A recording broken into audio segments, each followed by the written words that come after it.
कोई मतलब ना हो, आपकी भक्ति हृदय से हो, सच्ची निष्ठा से अपने कर्तव्य का आप यदि पालन करेंगे तो चाहे गुरु हो ना हो, गुरु की कृपा हो ना हो, भगवान की कृपा अपने आप ही बरस जाएगी।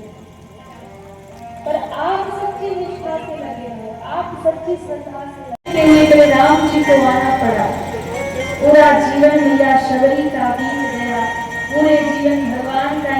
शाम हो जाए तो शबरी को लगता है आज राम जी नहीं आएंगे, कल आएंगे।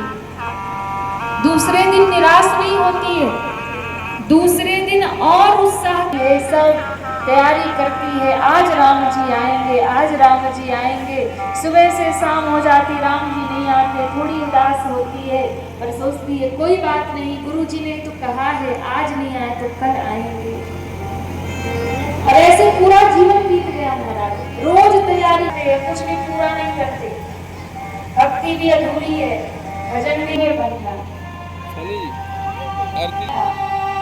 प्रेम हो तो मीरा की तरह हो, शिष्य बनना हो तो अर्जुन की तरह बनो, शिष्य बनना हो तो अर्जुन की तरह बनो, भक्त बनना हो तो श्री हनुमान जी की तरह बनो। और जिस दिन ऐसी स्थिति बन जाए, आपको भगवान को हर एक श्वास से जब राम का नाम निकले, और ये तभी होगा जब जीवन में शबरी जैसी प्रतीक्षा होगी, निष्ठा होगी और किसी गुरु की कृपा होगी। जब किसी गुरु की दया होगी, कृपा होगी, वो भक्ति का मार्ग आपको देगा। इसलिए भगवान को याद करने के लिए कोई समय की पाबंदी नहीं होती कि नहीं चलो सुबह नहा लिया तो 10 मिनट भगवान के सामने दिया बाती घुमा लिया, बोले हो गई भक्ति। ये भक्ति नहीं है, ये पूजा है। भक्ति हम आपने मंदिर में 2 अगरबत्ती दिया लगा दिया, ये आपकी पूजा है। पर हर क्षण यदि श्वास श्वास से सुमिरन हो, याद बनी है, हर क्षण यदि राम की याद आ रही है तो समझ लो यही अंतर होता है। हम लोग करते पूजा है और कहते हैं भक्ति करते नहीं। मैंने उस दिन भी कहा था कि पूजा मत करिए, भगवान से प्रेम करिए, क्योंकि पूजा करने वाला तो भगवान को नहीं पाता है, विलंब लगता है, पर प्रेम करने वाला तो भगवान को तुरंत पा जाता है। प्रेम करिए भगवान से।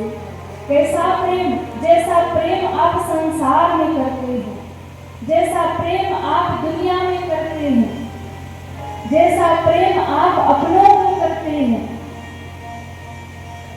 बेटा बेटी कहीं बाहर रह रहे हो, कहीं बाहर पढ़ने गया हो, तो उसे याद करने के लिए आप टाइम नहीं देते हो कि चलो अब 2 घंटा टाइम निकाल लिया, आप बेटे को याद कर ले।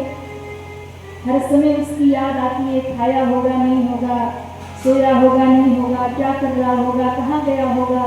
बेटी को, अपने रिश्तेदारों को याद करते हो क्योंकि उससे प्रेम है, और जिससे प्रेम होता है उसे याद करना नहीं पड़ता, उसकी याद आती रहती है। ऐसा प्रेम जिस दिन भगवान से हो जाएगा कि उन्हें याद करना ना पड़े, उनकी याद आने लगे, तो उसी दिन समझ लेना कि आपकी भक्ति प्रारंभ हो रही है। याद आने लगे, हर एक श्वास में नाम जप होने लगे। जैसे शबरी मैया एक एक श्वास की माला में पूरे जीवन राम का नाम गाती रही, राम को याद करती रही। सांसों की मैं माला में सिमरूं